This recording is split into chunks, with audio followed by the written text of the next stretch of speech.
자, 베드로 사도는 더 실제적인 문제를 복음과 이제 연관을 시켜서 하나님의 백성들에게 바른 신앙을 지금 심어주고 있습니다. 18절의 말씀 보면 종들아 너희는 모든 일에 두려움으로 주인들에게 복종하여라. 이 말씀이 사실 굉장히 문제가 많은 말씀입니다. 사실 이 말씀이 예전에 그 미국에서 노예 상인들 또 노예를 부리는 사람들한테 이 말씀이 아주 정확하게 그들에게 자신들의 그 노예를 거느리는 것에 대한 합리화시키는 말씀으로 사실 많이 이용된 말씀입니다. 사실. 그래서 근데 여기서 이제 종들아, 이 노예에 대해서 우리가 잠깐 알아야 될 게 뭐냐면, 지금 이 신약 시대, 즉 로마 베드로 시대의 노예라고 하는 것이 무엇인지를 좀 알아야 됩니다. 로마 제국이 이제 전성기 때는 그 로마의 그 제국 안에 노예들이 6천만 명, 뭐 그렇게 이제 6천만 명. 그러니까 사실은 노예가 더 많은데 우리가 알아야 될 게 뭐냐면 이 노예들이라고 하는 것이 누구냐면 오늘날로 얘기하면 전문직들이에요. 학교 교사, 의사, 법률가, 또 공증인, 변호사 뭐 이런 전문직들이 그 당시에 노예 신분이었어요. 그러니까 로마 제국은 정치적으로 군사적으로는 로마가 지배했지만 실제 그 로마 제국의 그 소프트웨어는 누가 지배를 했냐면 그리스 민족이 지배했습니다. 월등히. 그러니까 로마의 가정교사들을 들으면은 누가 들으냐면 그리스인들이에요. 예. 그러니까 교사나 뭐 의사, 뭐 변호사 이런 사람들이 사실은 여기서 말하는 종들이 그들이에요. 그러니까 우리가 보편적으로 생각하는 종, 노예라고 했을 때 보통 노 짓는 사람, 뭐 일하는 사람, 뭐 이렇게 망일하는 사람 그렇게만 한정시키면 상당히 그 이해가 이 말씀에 대한 이해가 잘못되는 거예요. 네, 부족한 거예요. 그러니까 그렇게 알아야 돼요. 근데 이제 하나님께서는 우리가 이 말씀 자체만 보면 어떻게 보면은 이 말씀을 가지고 이제 기독교를 비판하는 사람들은 기독교는 노예 제도를 인정한다. 노예 제도를 호의적으로 바라본다. 이렇게 비판을 많이 해요. 자, 우리가 근데 이제 알아야 될 게 있습니다. 이거 상당히 좀 어려운 문제이긴 하지만 만약에 그러면은 성경에서 바울 이제 그 사도들이 종들아 너희들의 해방을 위해서 부르짖어라 그랬으면 어떻게 했겠습니까? 기독교라고 하는 종교 자체가 뿌리를 내릴 수가 없어요. 그러니까 우리가 이제 알아야 될 게 뭐냐면 하나님께서는 이제 각 시대마다 하나님의 섭리와 역사가 있어요. 근데 여기서 이제 종들아 너희 모든 일에 두려움으로 주인들에게 복종하여라 하면서 선하고 너그러운 자들뿐 아니라 까다로운 자들에게도 그렇게 하여라. 자, 우리는 이 말씀이 시대적으로 적용이 됩니다. 이 베드로 시대, 초기 기독교의 시대에도 하나님께서는 그 당시 종들, 노예들이 자기의 주인에게 복종하는 걸 하나님이 기뻐하신 거예요. 자, 그러면 오늘 우리 시대는 오늘 우리 시대도 마찬가지입니다. 뭐 꼭 종이나 노예라고 부를 필요는 없지만 우리는 다 누군가의 어떤 직장에 들어가서 상사가 있고 다 뭔가 어떤 구조적인 관계가 있어요. 그러니까 오늘날 우리 신자들은 우리가 속한 어떤 직장이나 그런 데서 어때요? 성실하게, 참 하나님의 사람으로서 정직하게, 온전하게, 그 직장에서 일하는 것도 오늘 이 말씀에 사실은 뭐예요? 해당이 되는 거예요. 그리고 하나님께서는 근본적으로 종에 대해서만 얘기하진 않았습니다. 다른 말씀에는 분명히 주인들도 그 종들에게 너그럽고 인자하고 그들에게 호의를 베풀고, 그러니까 하나님께서는 무조건 종들에게만 무조건 복종해라 그렇게 하지 않았어요. 주인들도 역시 그들이 거느리고 있는 종들에게 어때요? 선한 종이 될 것을 하나님께서 분명히 명령했단 말이에요. 그러니까 사실은 이 종들 중에는 분명히 복음을 듣고 그리스도인들이 있어요. 그러니까 여기서 말하는 종들은 누구입니까? 그리스도인들이에요. 그리스도인이지만 너희 예수님을 믿는 사람이지만 그러나 너희들의 신분이 종이라고 했을 때 어떻게 되느냐? 너희는 모든 일에 두려움으로 주인들에게 복종하라. 그러니까 성실해라. 근데 그 주인이 선하고 너그러운 자들을 이라면 마땅히 그럴 마음이 있으니까 그렇겠지만 혹 어때요? 까다로운 자들에게도 그렇게 하여라 했어요. 굉장히 참 이 말씀 자체만 보고서는 참 이 말씀을 어떻게 순종해야 될까 참 어려운 말씀이 있는데 그러면서 이제 끄집어내는 게 뭡니까? 예수 그리스도의 고난과 죽으심과 우리를 위한 주님의 그 모습을 그대로 보여주시는 거예요. 그러면서 누구든지 고난을 받더라도 하나님을 생각하여 슬픔을 참으면 이것이 은혜다. 그러니까 너희들이 어떤 주인을 섬기는 데 있어서 너희들이 잘못을 하지 않고 억울하게 혹 그런 일을 당한다 할지라도 하나님은 그것을 통해서 영광을 받으시고 기뻐하신다는 겁니다. 그러면서 우리가 죄를 지으면서 매를 맞는다는 것은 칭찬이 없다. 그러나 너희가 선을 행하다 고난을 받고 참으면 이것은 하나님 앞에서 은혜로운 일이다. 이거. 그러니까 하나님께서 우리 그리스도인의 종들을 모든 면에서 돌보신다는 거예요. 그러니까 너희들은 하나님의 자녀이고 그리스도인이고 너희는 주의 백성이니까 너희가 이 세상에서 어느 영역에서 속해서 일할 때 너희는 성실한 일꾼이 되어라. 성실한, 착하고 성실하고 또 자기 위에 있는 상사에게 좋은 일꾼이 되어서 그들에게 잘 순종해라. 그건 하나님 기뻐하는 거다. 이게 기뻐하는 거. 심지어 그 사람들 중에 좀 까다롭고 뭔가 좀 괴팍한 사람일지라도 잘 복종하고 순종해라.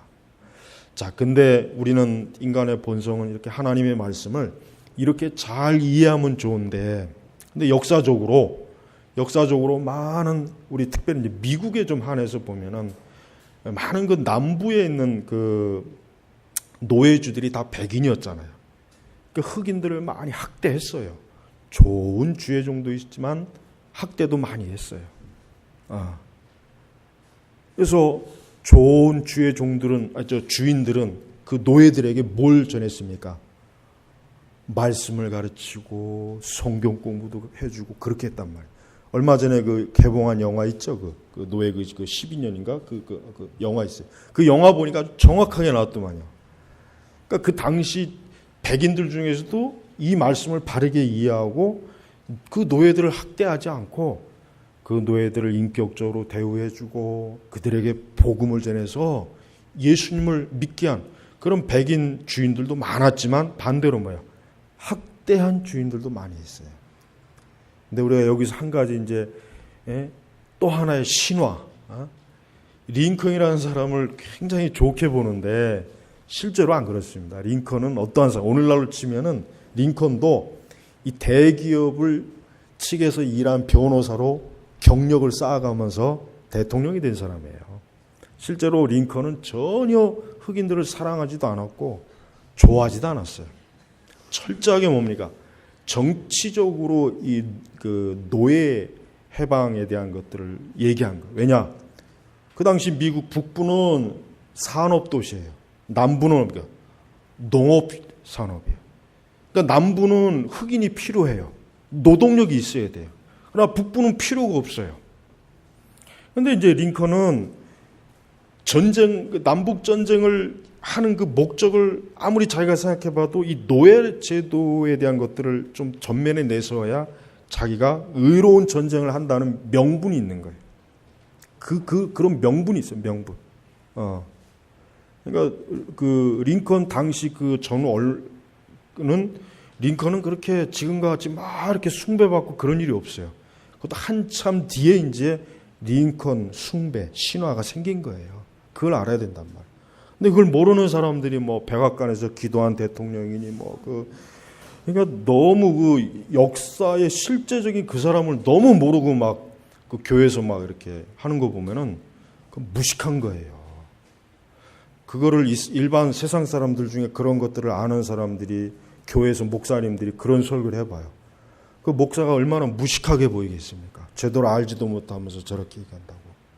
그러니까 어떤 사실을 얘기하려면 그걸 정확하게 역사적인 어떤 근거를 가지고 얘기해야지, 만약 11조가, 록펠러가 11조 많이 했다, 아주 그냥 잘 써먹죠. 얼마나 잘 써먹습니까? 하지만 록펠러는 인류 역사상 록펠러만큼 이 악덕 상인은, 이 기업주는 없어요. 지금도 그 사람을 능가하는 사람이 없어요. 없습니다. 없어요. 아직 그 사람만큼 그렇게 노동자들을 학대한 기업가는 아직도 없어요. 아직도. 그러나 그는 자기의 그런 것들을 자선이라고 하는 그 포장을 한 거예요. 실제로 그는 전혀 그런 사람이, 야비한 사람이에요. 아주. 그러니까 우리가 그렇게 사람을 이렇게 숭배하는 그러한 그 예를 들면 안 돼요. 교회에서. 그러니까 너도 링컨처럼 되어라, 너도 록펠러처럼 되어라.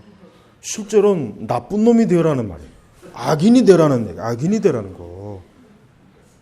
왜 아니 성경에 좋은 인물들이 얼마나 많은데, 요셉도 있고, 아니 성경에 그 좋은 인물들 왜 놔뒀고, 왜 그 제대로 아주 잘못된 사람을 왜 교회에서 가르치냔 말이에요.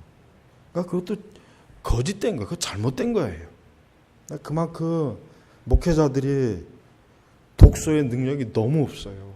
광범위하게 지식을 가져야 이 성경 전체도 그렇고 그 역사를 알아서 바르게 가르치는데 너무 단편적인 거예요. 그러니까 무식해요. 옛날엔 통했지만 지금은 다 이 정보사회고 모든 지식이 넘쳐나는데 그렇게 하면 안 된단 말이에요. 여러분, 하나님은 절대 노예제도로 옹호하지 않습니다. 노예를 학대하고 노예들을 괴롭히고 이런 걸 옹호하지 않아요.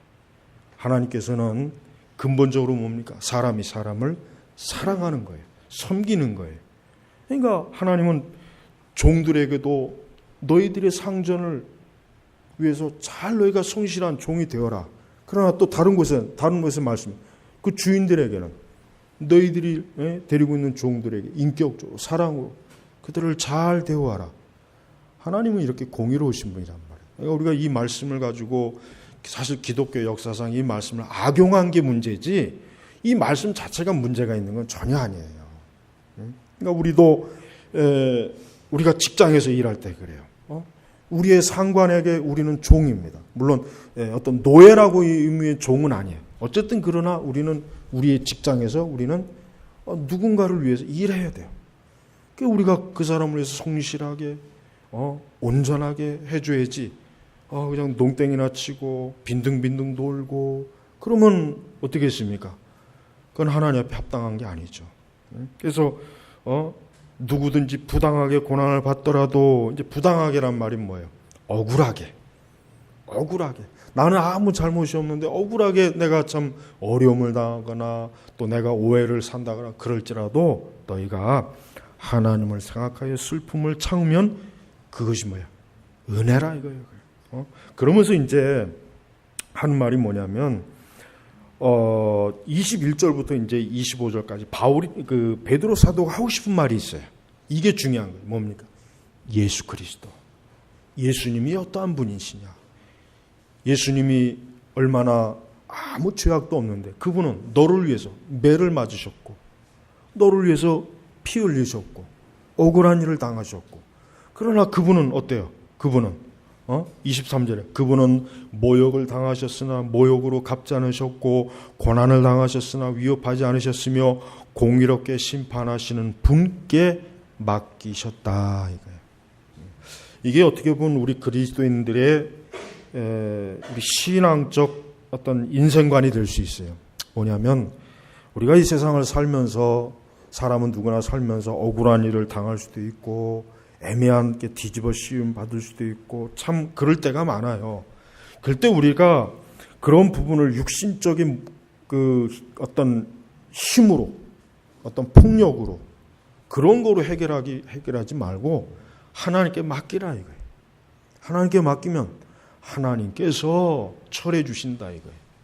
예수님 자신이 그랬다 이거예요. 예수님 자신이 그분이 죄를 지은 것도 아니고 그분은 정말 말 그대로 우리의 죄 때문에 억울하게 그 재판장에 끌려가서 폭력을 당하고 뺨을 맞고 수치스러운 온갖 모욕을 겪었지만 어때요? 공의롭게 심판하시는 분께 누구예요? 아버지 하나님께 맡겼다 이거 맡겼다. 응?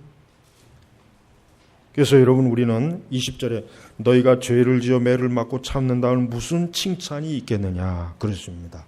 우리 그리스도인들은 마땅히 우리가 거룩함이나 의로움 때문에 어려움을 겪는 건 그거는 하나님께 분명히 축복받을 일이고 은혜 받을 일이지만 우리가 죄 때문에 고난받는 건 전혀 아니라 이거예요.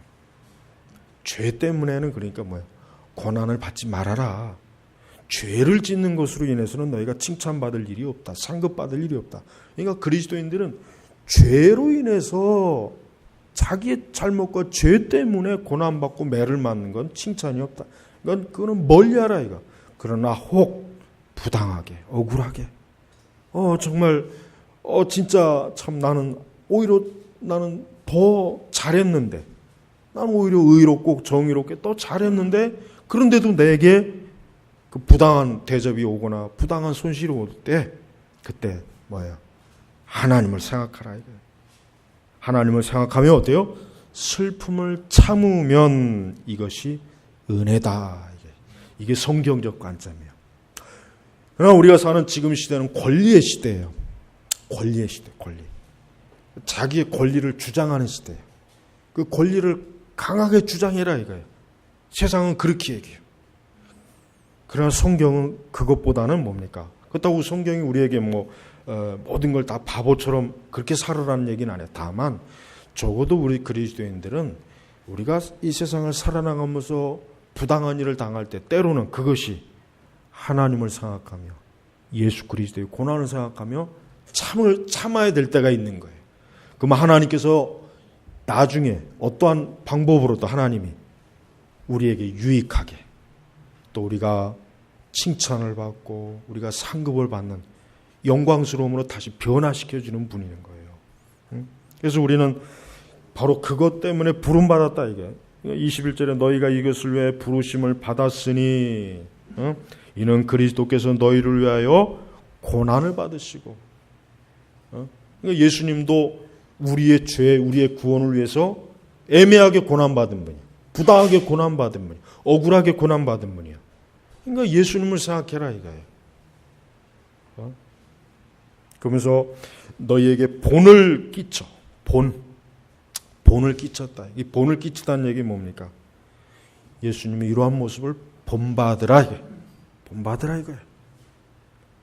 그러니까 우리 그리스도인들은 때때로 하나님의 나라와 그의 영광을 위해서 복음을 위해서 우리의 권리가 제한받더라도 그걸 기꺼이 감수해야 될 때가 있어요.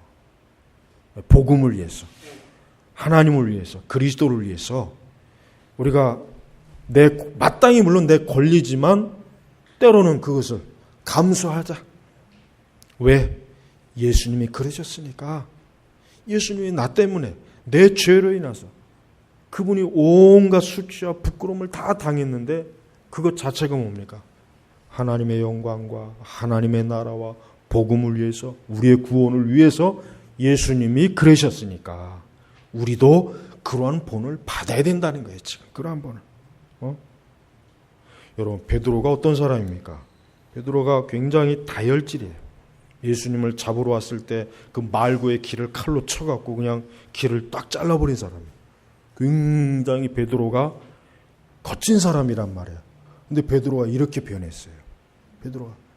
베드로가 오히려 뭐예요? 고난을 참고 또 억울한 일을 당해도 그리스도의 고난을 생각해서 너희가 참아라. 인내해라. 예수님도 너희 때문에 그렇게 하지 않았느냐. 그러니까 베드로가 얼마나 어때요?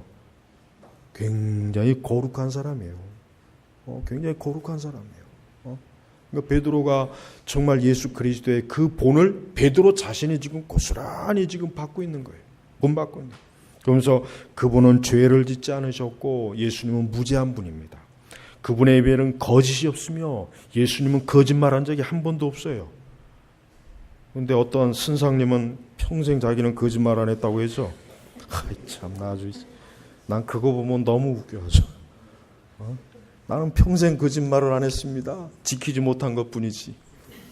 그럼 뭔 말이에요 그게 도대체? 아니 지키지 못한 거나 거짓말한 거나 하여튼 그런 궤변을 그렇게 잘 떨어요 저희들은. 그러나 예수님은 진짜 거짓이 없었어요. 여러분 예수님이 거짓말한 거 있으면 찾아보세요. 복음서에 찾아보십시오. 예수님이 거짓말한 게 있는가? 누구는 입만 열면 거짓말이지만 예수님 입만 열면 진실이에요. 진리예요. 진리. 그래서 정말 예수님 그분은 입에는 거짓이 없으셨으며 하나님의 말씀은 거짓이 없어요.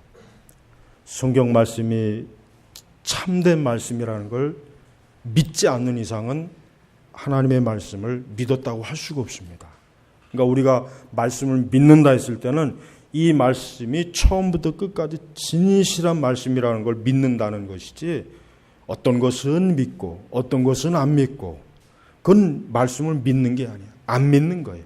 그러니까 우리가 신학자들의 글을 읽어보면은 어떤 사람은 어떤 건 참 잘 드러냈지만 어떤 건 또 이상하게 왜곡시켜 놨어요. 그 사람은 안 믿는 거예요. 그 사람은 안 믿는 사람이에요. 그러니까 우리가 뚜렷하게 처음부터 끝까지 하나님의 말씀이 다 옳다, 진실하다 그렇게 믿지 않는 사람은 안 믿는 거라고요. 99가지를 믿는데 한 가지는 안 믿습니다. 그 사람은 안 믿는 거예요. 그 99가지 믿는 걸 인정해 주면 안 돼요. 그럼 그 하나의 오류가 나머지 전체를 다 썩혀요. 그래서 어떠한 이단도 조금이라도 말씀에 좀 문제가 생기면은 경계해야 돼요. 멀리 해야지. 그 정도쯤이야. 그렇게 되면 교회가 큰일 납니다. 그러니까 기독교 역사를 보면은 20세기 기독교 역사를 보면은 뭐가 문제냐면은 완전히 틀린 말을 한 사람 때문에 문제가 생긴 건 별로 없어요. 100가지 중에 99가지는 참 맞는데 한 가지가 잘못된 거야. 이 사람들 때문에 교회가 다 배도와 배교의 길로 다 가버렸어요. 신학교도 그렇고 교회도 그렇고 이들 때문에 그래요. 그러니까 저는 아예 그냥 완전히 다 그릇된 말을 하는 사람보다는 다른 건 그러니까 10가지, 9가지, 100가지, 9가지, 99가지, 1000가지, 999 다 옳은 말이다. 한 가지가 굉장히 교묘해요. 전 그 사람들이 더 미운 거예요. 그놈이 더 나쁜 놈이에요. 왜? 그런 사람들이 더 잘 속이니까. 더 잘 속이는 거예요. 그러니까 우리가 지금 우리나라 교회 비유를 들면은 이만희니 무슨 이런 잡단자들 구원파니 이들은 아예 이단이니까 이들은 제껴 아예 볼 필요도 없는데 진짜 교활한 이단이 누굽니까? 이 에큐메니즘에 물든 애들, 이런 목사들, 신학자들, 그 사람들이 정말 위험한 거예요. 그들은 100가지의 진실 가운데 99가지를 받아들이는데 한 가지를 거짓으로 말해요. 그래서 그들이 위험한 거예요. 마귀는 그런 자들을 통해서 교회를 무너뜨리는 겁니다. 마귀의 종들은 여러 종류가 있어요. 완전히 새빨간 놈이 있는가 하면 모든 게 하얀데 머리끝에 하나만 빨간 놈이 있어요.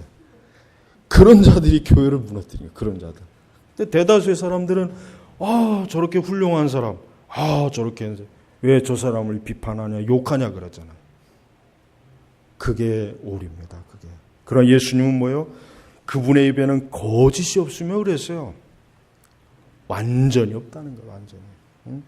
또 그분은 모욕을 당하셨으나 모욕으로 갚지 않으셨고 고난을 당하셨으나 위협. 이게 우리가 본받아야 된다는 거예요. 이런 걸 우리가 본받으라. 이런 걸. 우리가 예수 그리스도를 믿죠? 그럼 예수 그리스도의 예수님을 어떤 면을 본받을까? 죄를 짓지 않는 것. 그분은 완전하시면 우리는 완전하지 못하다 할지라도 우리도 역시 뭐예요?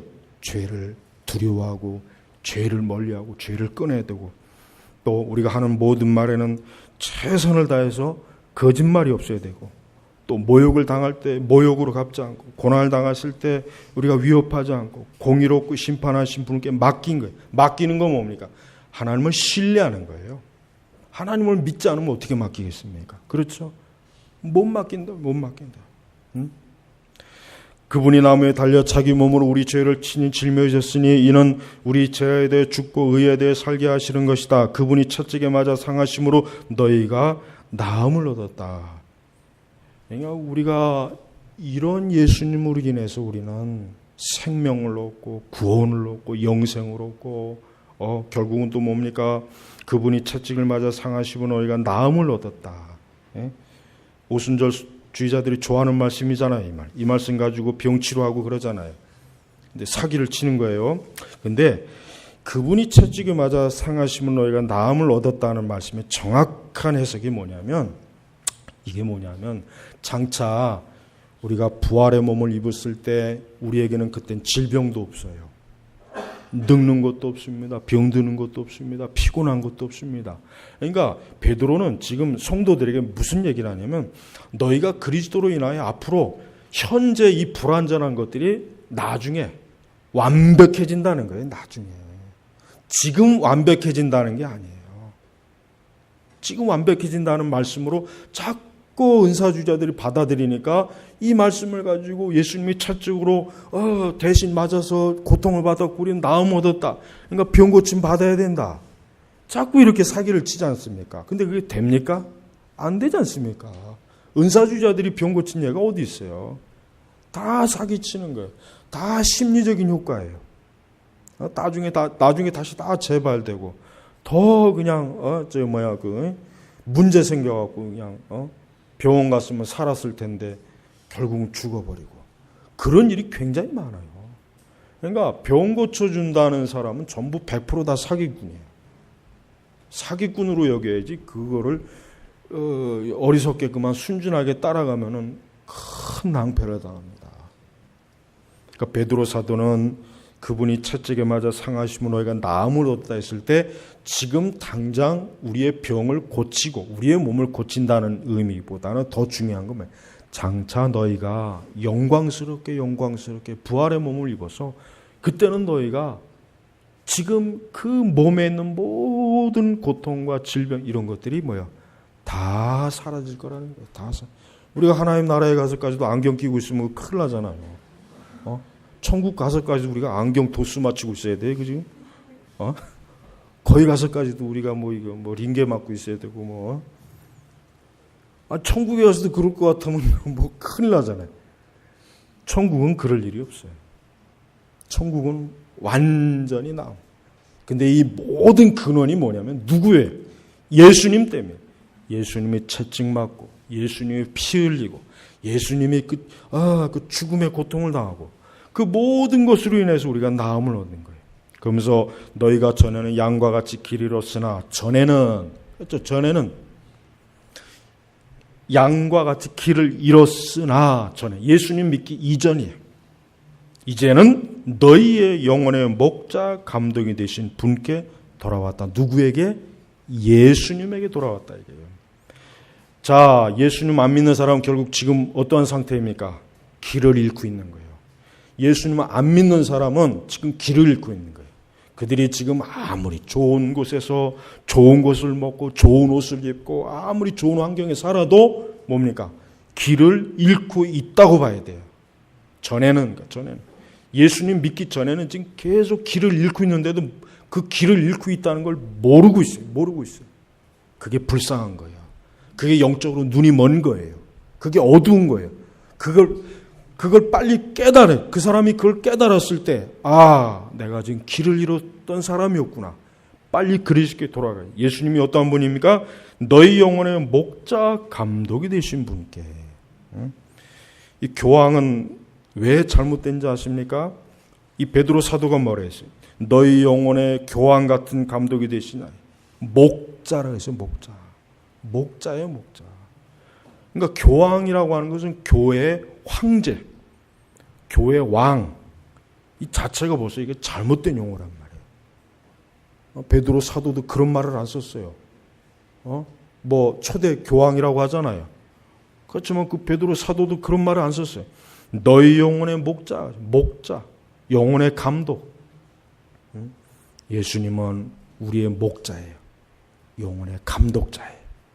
그러니까 우리가 예수님의 그 본을 따라서 예수님의 말씀대로 따라가면은 우리는 예수님의 그 감독과 그 예수님 목양을 잘 따라가는 거예요. 그럼 어떻게 해요?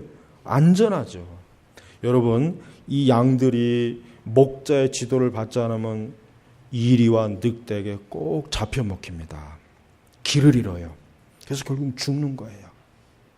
그 양과 목자라는 책 읽어보세요.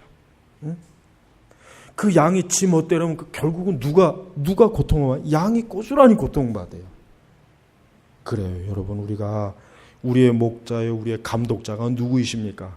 교황이 아닙니다. 추기경이 아닙니다. 예수 그리스도입니다. 그러니까 우리가 이 예수님의 말씀, 이 거짓이 없으신 예수님의 말씀을 잘 순종하고 그분의 뜻에 잘 따르면은 안전해요. 네, 우리의 목자요, 감독자이신 예수님께서 오죽 우리를 잘 목양하겠습니까?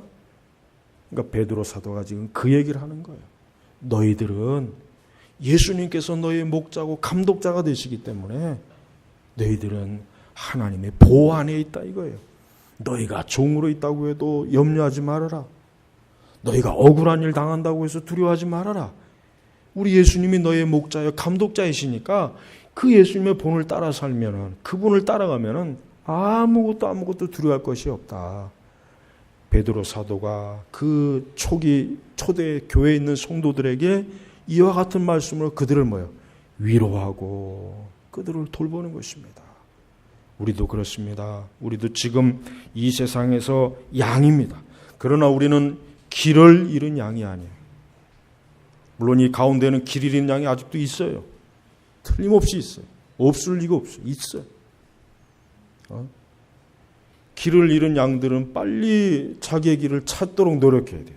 어떻게 됩니까? 예수님에게 와야 돼요.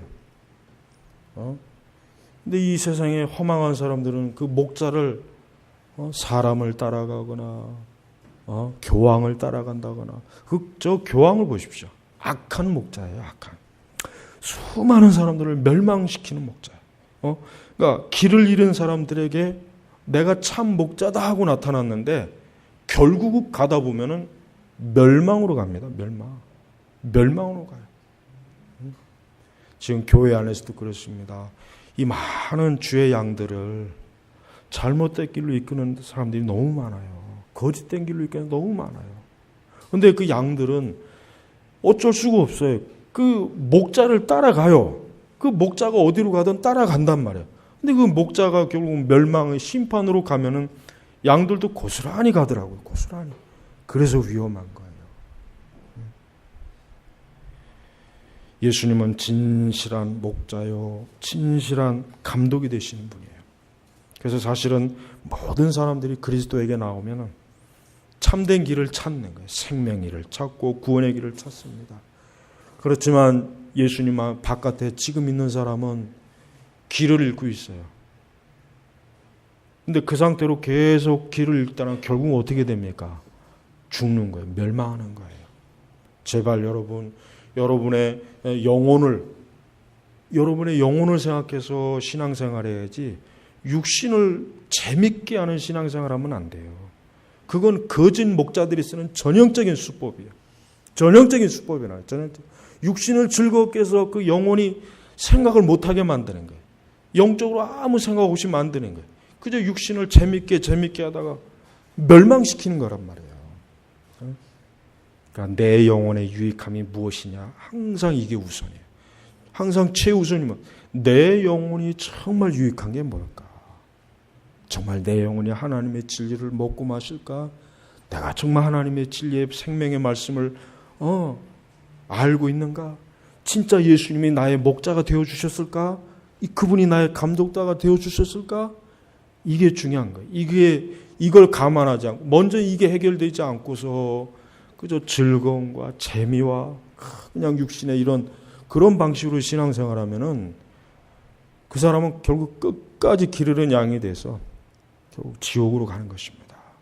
하나도 좋아할 게 없어요. 베드로가 얼마나 양들을 사랑하는 사도로서의 마음을 가지고 있잖아요. 베드로 자신이 얼마나 진실합니까? 이게 우리에게 주신 하나님의 말씀이에요. 여러분, 이 진실한 말씀을 꼭 붙잡길 바랍니다. 기도하겠습니다. 아버지 하나님, 얼마나 우리가 좋은 은혜의 복을 누리고 있습니까? 예수님이 우리의 목자요 감독이 되시니 아무것도 두려워할 것도 없고 근심할 것도 없고 염려할 것도 없고, 또 장차 우리는 예수님의 그 십자가의 피의 공로로 우리 모든 것이 온전해질 텐데, 이 기쁨과 소망이 얼마나 크고 좋습니까? 우리 선민교회 모든 교우들에게 이 귀한 소망, 이 예수님으로부터 주어지는 하나님의 은혜를 오늘 우리 선민교회 모든 우리 교우들이 어린아이부터 장년에 이르기까지 오늘 이 심령 속에 가득 담아갈 수 있도록 축복하여 주시옵소서.